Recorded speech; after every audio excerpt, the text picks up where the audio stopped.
सौ बार नमन, मेरे सौ बार नमन।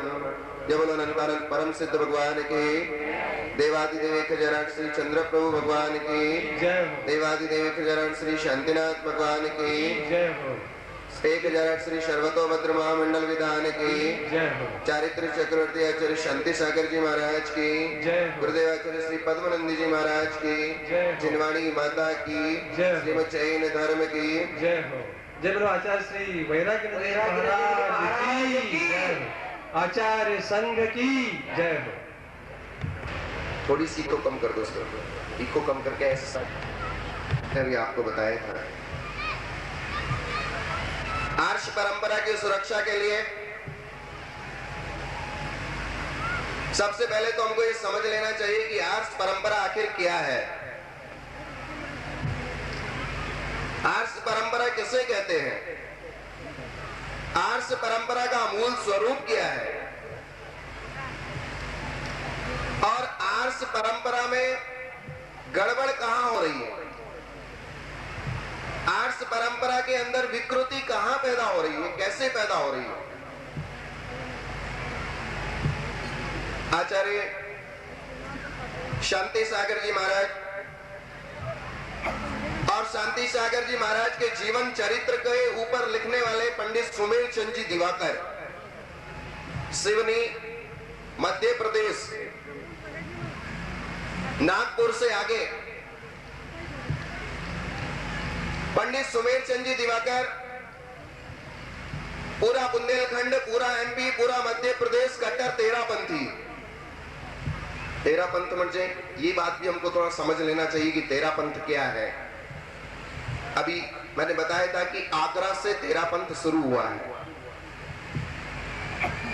फिरोजाबाद, आगरा, आगरा का ताजमहल प्रसिद्ध है, आपको मालूम होगा, और आगरा का पागल खाना भी प्रसिद्ध है।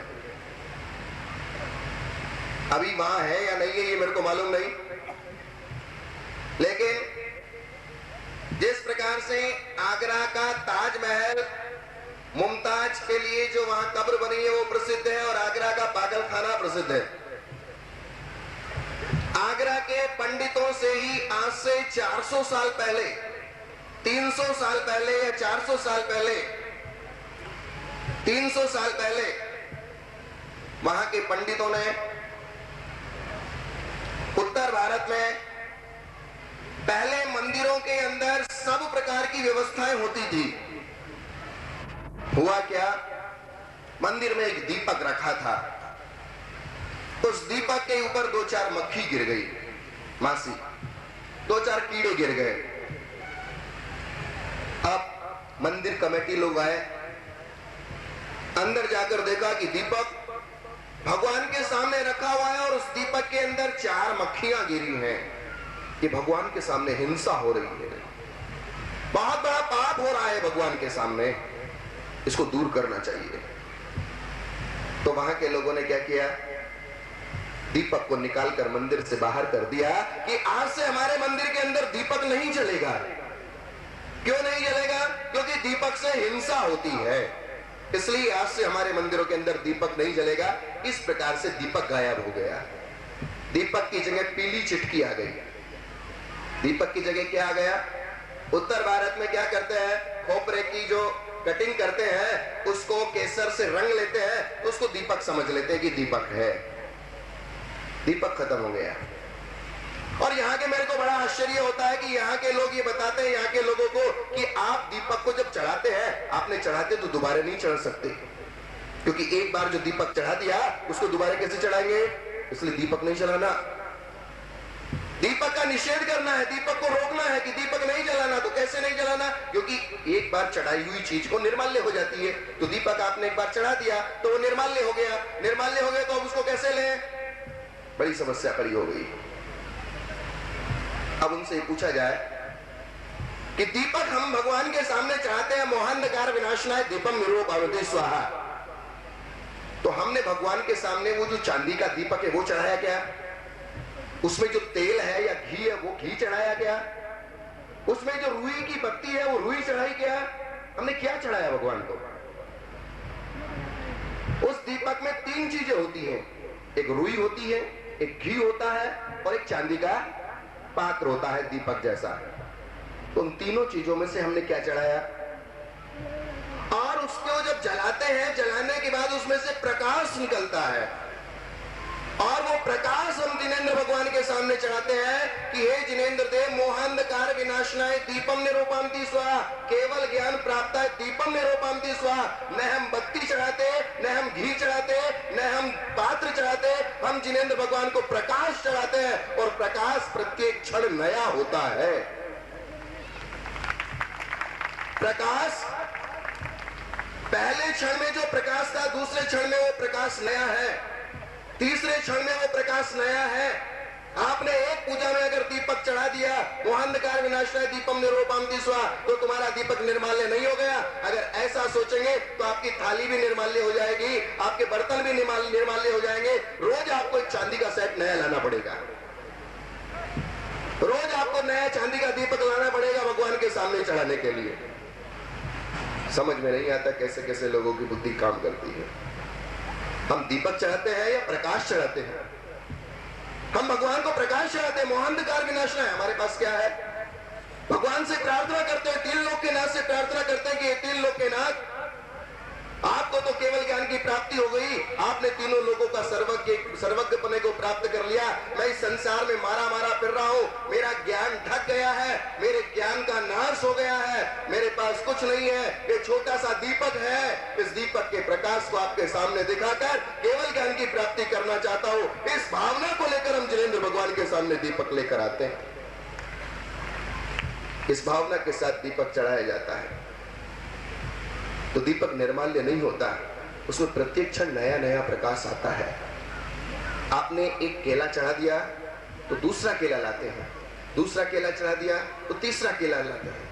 केले को हम दोबारा नहीं ले सकते, नारियल को हम दोबारा नहीं ले सकते, लेकिन दीपक के साथ ऐसा नहीं है। अगर ऐसा होता तो हमारे पूर्वाचार्य, प्राचीन आचार्य, कोई उनको ऐसा नहीं था कि उनको बुद्धि नहीं थी। अगर हमने दीपक कम कर दिया तो हमारा एक द्रव्य कम हो गया, 8 द्रव्यों में से एक द्रव्य खत्म कर दिया। धूप, धीरे धीरे करके धूप भी खत्म कर दी। धूप डालते हैं, धूप डालने से धुआं होता है, धुआं होता है जब हमारी आंखों में लगता है तो जीवों की हिंसा होती है, इसलिए धूप भी नहीं चढ़ाना। 2 द्रव्य खत्म हो गए। पुष्प पीले, चावल को पीले करके चढ़ाने का, और वो पुष्प हो गया तो एक तीसरा द्रव्य, उसको भी खत्म कर दिया। किस किस को खत्म करेंगे? तो कितनी भोली जनता है, कितनी सीधी जनता है। तो मुझे अपनी भूख का नाश करना है, इसलिए मैं आपके चरणों में ये नैवेद्य लेकर आया हूं, लड्डू लेकर आया हूं, पेड़ा लेकर आया हूं। किस लिए? इनको खा खाकर मेरी तृप्ति नहीं हुई। मैं आपके चरणों में इसलिए आया हूं कि जिनेंद्र देव, मेरी भूख का नाश हो। ये द्रव्य मुझे नहीं चाहिए।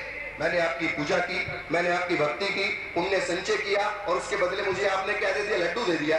लड्डू का मैं क्या करूं? ये आप अपना लड्डू वापस लो। हमें भगवान को लड्डू वापस करने आते, कि भगवान ये लड्डू नहीं चाहिए, ये फूल नहीं चाहिए, ये फल नहीं चाहिए, मुझे तो क्षुधा रोग का नाश चाहिए जो आपने किया है, मुझे तो मोक्ष फल की प्राप्ति चाहिए जो आपने प्राप्त किया है, मुझे तो काम का नाश करना है, इसलिए मैं आपके चरणों में फूल चढ़ाता हूँ। फूल काम का प्रतीक है, वासना का प्रतीक है। जब शादी होती है हजारों हजारों फूल लाके, मालाएं लाग के लगाते हैं। काम को जागृत करने का एक तरीका है कि ये जिनेंद्र देव, ये फूल से काम पैदा होता है और आपने काम को नाश कर दिया है। फूल को काम का बाण कहा है, फूल को क्या कहा है? काम का बाण, काम का धनुष। काम जब अपना धनुष चलाता है, छेद कहीं नहीं होता, लेकिन अंदर छेद हो जाता है। 2 प्रकार के धनुष होते हैं। रामचंद्र जी का धनुष था, रामचंद्र जी जब धनुष चलाते थे तो इधर से जाता था, पीछे से निकल जाता था। लेकिन काम और वासना एक ऐसा धनुष चलाता है कि तुम्हारे शरीर में कहीं भी छेद नहीं दिखता, लेकिन दिल में छेद हो जाता है, दिल बिगड़ जाता है, मन बिगड़ जाता है। ऐसे उस काम के बाण को नाश करने के लिए कि इस फूल ने मेरे अंदर वासना पैदा की, इस आपने वासना का नाश कर दिया, आपके चरणों में वापस समर्पित करने आया हूं। ये फूल आपका कुछ नहीं बिगाड़ सकता। आपके पास फूल होता है तो आपके अंदर काम पैदा करता है। भगवान के सामने कितने भी फूल रखो, कितने भी देवांगनाएं नृत्य करें, तो भी जिनेंद्र भगवान के सामने उनके मन में कभी विकार नहीं आता। तो वहां से दीपक निकाला गया, आगरा से शुरू हुआ। ऐसे ही फूल को निकाला गया कि फूल में जीव होते हैं, उसको बाहर कर दिया। नैवेद्य को निकाल दिया कि नैवेद्य बनाने में परिश्रम करना पड़ता है, घी लगाना पड़ता है, आटा लगाना पड़ता है, गरम करना पड़ता है, परिश्रम करना पड़ता है। कौन परिश्रम करे? इसलिए बना बनाया खोपड़ा लेने का और चढ़ा देने का। तुम्हारे घर में अगर कोई मेहमान आए, तुम्हारे कंवर साहब आए और दामाद अगर तुम्हारे घर में आए, तो वो खोपड़े की चिट्ठी उनके सामने रख देना, भैया ये नैवेद्य इसको खाओ। फिर देखते हैं कि आपके दामाद आपसे नाराज होंगे कि आपसे प्रसन्न होंगे। उनके सामने रखना थोड़ा। अरे 3 लोग के नाथ, सबसे बड़े नाथ, उनको तुम एक इतनी चिटकी दिखाते हो। 3 लोग के नाथ के सामने तुम एक इतनी सी चिटकी लेके चिटकी दिखाते हैं तो भगवान और कहते हैं हमारा 14 रोग का नाश हो जाए। तो ऐसे ऐसे करके निकाल कर पूरा अष्ट द्रव्य को सब अलग अलग करके द्रव्यों को निकाल दिया। सूखे फल चढ़ाने का, बादाम चढ़ाने का, हरा केला नहीं चढ़ाने का, हरा एप्पल नहीं चढ़ाने का, क्योंकि हरा केला और हरा एप्पल चढ़ाएंगे तो उसमें जीव होता है। भगवान का मन बिगड़ जाए तो कैसे कैसे लोग हैं, भगवान का मन बिगड़ जाएगा, भगवान का एप्पल खाने का मन हो जाएगा। अरे एक बार तुमने हमारे सामने चढ़ाया, हमारा तो एक बार मन हो सकता है कि भैया एप्पल बहुत अच्छा है, लेकिन भगवान का मन हो जाएगा क्या? कितनी आश्चर्य की बात है। और यहां तक लोग कहते हैं कि अगर लेडीज भगवान के गर्भगृह में चली जाए, अगर भगवान का स्पर्श कर ले तो भगवान का ब्रह्मचर्य में दोष आ सकता है, स्त्री के ब्रह्मचर्य में दोष आ सकता है। अगर स्त्री भगवान का अभिषेक करेगी तो स्त्री के ब्रह्मचर्य में दोष आ जाएगा। कैसी कैसी प्ररूपनाएं हैं, कैसी कैसी बातें पैदा कर दी गई हैं। अरे जिनेंद्र भगवान का स्पर्श करने से, इसलिए पंडित को नहीं समझाने का, किसको समझाने का? श्रावक को समझाने का कि तुम पंडित को दूध देने का नहीं। आचार्य कहते हैं कि भैया घमंड के शब्द मत बोलो। एक कुत्ते ने दूसरे कुत्ते से कहा, एक छोटी सी बात है, समय हो रहा है आपका। एक कुत्ते ने दूसरे कुत्ते से कहा, क्यों रे तुझे शर्म नहीं आती? एक कुत्ते ने दूसरे कुत्ते से कहा, क्यों रे तुझे शर्म नहीं आती? चोरों के द्वारा फेंका गया एक रोटी का टुकड़ा खाकर तूने चोरों का साथ दिया। एक कुत्ते ने दूसरे कुत्ते से कहा, क्यों रे तुझे शर्म नहीं आती? चोरों के द्वारा फेंके गए एक रोटी का टुकड़ा खाकर तूने चोरों का साथ दिया और अपने मालिक के साथ विश्वासघात किया और कुत्ते की जात को बदनाम किया। कुत्ता सबसे वफादार जानवर होता है। जिस मालिक की रोटी खाता है कभी उसके साथ धोखा नहीं करता है। एक कुत्ते ने दूसरे कुत्ते से कहा, क्यों रे तुझे शर्म नहीं आती? चोरों के द्वारा फेंका गया एक रोटी का टुकड़ा खाकर तूने चोरों का साथ दिया, अपने मालिक के साथ विश्वासघात किया और अपनी पूरी कुत्ते की जात को बदनाम किया। तुझे इसका दंड दिया जाएगा। कुत्ते की समाज इकट्ठी मीटिंग हुई कुत्तों की, सब कुत्तों ने मिलकर एक साथ मीटिंग की कि तुझे इसका दंड दिया जाएगा और कुत्ते की जात से बाहर किया जाएगा। तुझे इसका दंड दिया जाएगा और कुत्ते की जात से बाहर किया जाएगा। तेरे इस कृत्य से, तेरे इस कार्य से सारे कुत्ते घबरा गए। तेरे इस काम से सारे कुत्ते घबरा गए हैं। तू अब कुत्ता कुत्ता नहीं रहा, क्योंकि तुझमें इंसान के गुण आ गए हैं। तू अब कुत्ता कुत्ता नहीं रहा, क्योंकि तुझमें अब इंसान के, मानव के गुण आ गए हैं। मानव जिसकी खाता है उसी थाली में छेद करता है, जहां खाएगा वही छेद करेगा। कुत्ता जहां खाता है, जिसका नमक खाता है, उसके साथ कभी धोखेबाजी नहीं करता है। आज क्या बताएं हम लोग अपने लोगों की हालत। आज के इस इंसान को ये क्या हो गया, इसका पुराना प्यार कहां पर खो गया। कैसी ये मनहूस घड़ी है, भाइयों में जंग छिड़ी है, कहीं पे खून कहीं पे ज्वाला, जाने क्या है होने वाला। सबका माता आज छुपा है, आजादी का जुलूस रुका है। हर एक के यहाँ दगा ही दगा है, हर छुरे पर खून लगा है। आज दुखी है जनता सारी, रोकते हैं लाखों नर नारी। सारे देश को डस लिया जहरी नागों ने, घर को लगा दी आग घर के चिरागों ने। घर को लगा दी आग घर के चिरागों ने। घर में तुमने दीपक रखा था जलाने के लिए, प्रकाश के लिए, और वही दीपक तुम्हारे घर में लग जाए तो तुम्हारा घर ही जलने वाला है, दूसरा कोई जलाने वाला नहीं है। कल सुबह तक तुम छोटी कैंची थे जिससे बाल कटते थे। कल सुबह तक तुम छोटी कैंची थे जिससे बाल कटते थे। दोपहर तक तुम बड़े हो गए, फिर कपड़े कटने लगे। बाल काटने की कैंची छोटी होती है, कपड़े काटने की कैंची थोड़ी उससे बड़ी होती है। और शाम तक तुम बहुत बड़े हो गए, इतने बड़े हो गए कि पेड़ पौधे कटने लगे। बड़ी कैंची होती, दोनों हाथ में लेके चलाते हैं उस पेड़ पौधों को काटने के लिए। और आज तुम एक नामी कतरनी बन गए जिससे एक समाज कटने लगा है। पहले बाल कटते थे, फिर कपड़े कटने लगे, फिर पेड़ पौधे कटने लगे, और आज तुम समाज को काटने लगे, राष्ट्र को काटने लगे, अखंड देश को काटने लगे। आश्चर्यचकित हूं तुम्हारी इस वृद्धि के ऊपर। मैं कल भी सुई था, आज भी सुई हूं। एक कमजोर सा धागा मेरा मित्र है। एक कमजोर सा धागा, सुई के पीछे धागा होता है, कमजोर होता है। जहां जहां तुम काटने की इच्छा करते हो वहां वहां मैं सिलने की इच्छा करता हूं।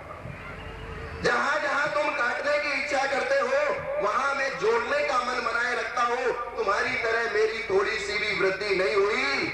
क्यों नहीं हुई? क्योंकि मैंने काटने के बजाय जोड़ने की मूर्खता की है। जोड़ने की बात करोगे तो किसी आदमी की वृद्धि होने वाली नहीं है। काटने की बात करोगे तो दुनिया उसकी तरफ देखती है कि क्या कर रहा है। बड़ी अजीब है दुनिया। इसलिए आचार्य कहते हैं, मुख्य बात मैंने शुरू से बता दिया है कि हमारे इस खाली पब्लिक को बताने का मेरा एक ही मकसद है, मेरे दिल की आवाज है कि अपनी आर्स परंपरा की और अपनी संस्कृति की सुरक्षा करो। धर्म की सुरक्षा अगर तुम नहीं करोगे तो तुम्हारा धर्म डूब जाएगा, और धर्म अगर डूब गया तो फिर हमको इस दुनिया में बचाने वाला कोई भी नहीं है। जब बाप काम नहीं आता, माँ काम नहीं आती, बेटा काम नहीं आता, पैसा काम नहीं आता, घर मकान दुकान काम नहीं आता, पड़ोसी काम नहीं आता, रिश्तेदार काम नहीं आता, जब सब लोग अपना मुंह हटा लेते हैं तब एक जिनेंद्र भगवान का धर्म काम आता है। उसके अलावा कोई भी साथ देने वाला नहीं है। और उस धर्म की सुरक्षा करना हमारी जिम्मेदारी है। हम धर्म की सुरक्षा करेंगे तो धर्म हमारी सुरक्षा करेगा। धर्म हमारी सुरक्षा करेगा तो हमारी जिम्मेदारी है कि हमको धर्म की सुरक्षा करनी है, तभी हमारा जीवन सफल होगा।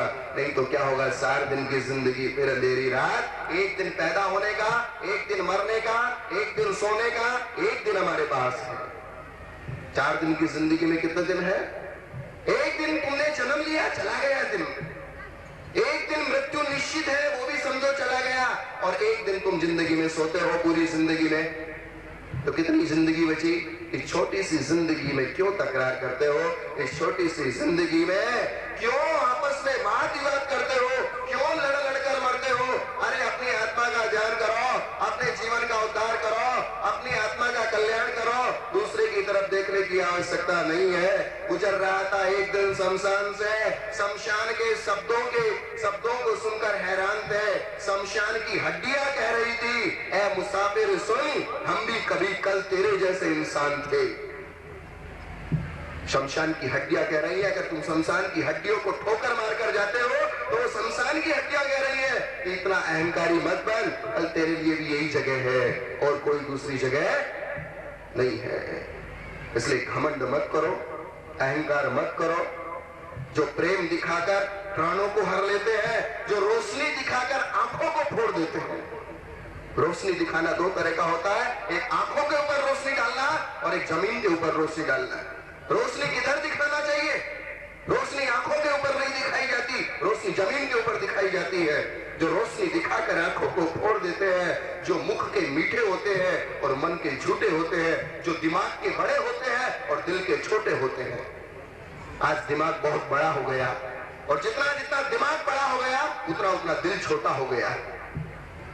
और जब दिल छोटा हो गया तो दिल के अंदर कुछ भी समाता, कहां से चला था कहां जा रहा है, नहीं कुछ ठिकाना चला जा रहा है।